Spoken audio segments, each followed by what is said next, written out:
Hello and welcome to this episode of the Hotlapper. Today we've got a Class B Hotlap challenge and it's the Toyota Supra against the Ferrari 355.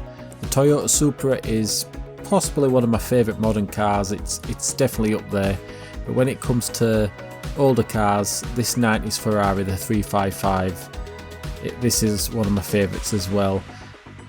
They're both knocking out about the same power. The Toyota's got about 340.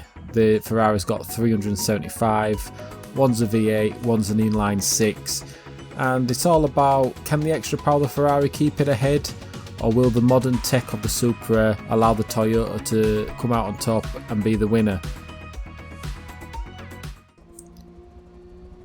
And here we go, first off the Toyota Supra.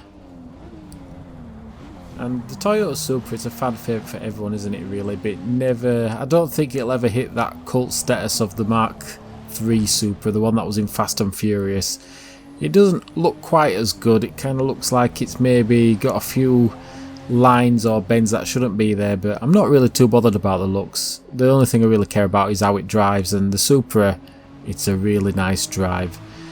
They've somehow, it appears, the gears, you're always in a higher gear than what you normally would be. It's got super short close gears, and normally that would mean that with this much power you'd be spinning the back wheel, but somehow Toyota's made it so all you really do is get grip, and the front end is always nice and pointy, so you can always apply the power and you can always steer the car where you want it to go. It's nice and pointy, no understeer, no oversteer really. It's just a real nice car to drive on track, and it's like a GT car on the road.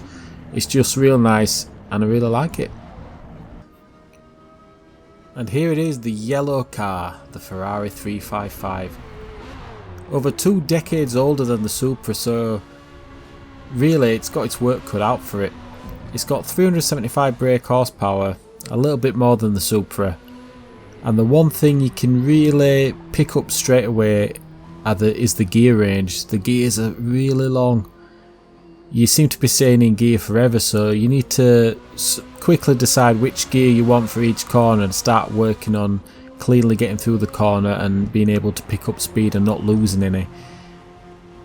The second thing you're going to notice after that is the sound. These 90s supercars, these 90s and 90s supercars, they have such a better soundtrack than cars these days, and I know it's all to do with the government and the legal requirements on cars, but that's just a fact of the world we live in today. The Supra will never be able to match the sound of this, but we're not here for the sound. We're not here for the looks. We don't really care about the age. We just want a lap time. And just looking at the interior here, the interior looks a little bit outdated as well, but like I've just said, we're here for the lap time. And the Ferrari does still feel fast. It's got a little bit of understeer. That might be the mid-engine layout, or it might just be the old tyres that's been simulated in Forza, or it might just be the way it's set up. It's an older car, it's not going to perform as well as what a modern car can do. That's just the way technology works. Things are always getting better, things are always getting faster. But overall, the Ferrari is still fast. It's still a Class B car, so we'll take it for what it is, and we'll see how well it's done on the leaderboard against the Supra. And here it is, the new leaderboard. The Ferrari 355, 58.5 seconds. And where did the Supra come?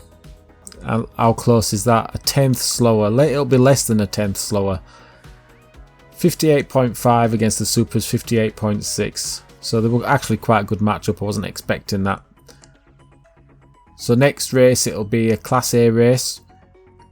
And I'll see you then. Thanks for watching.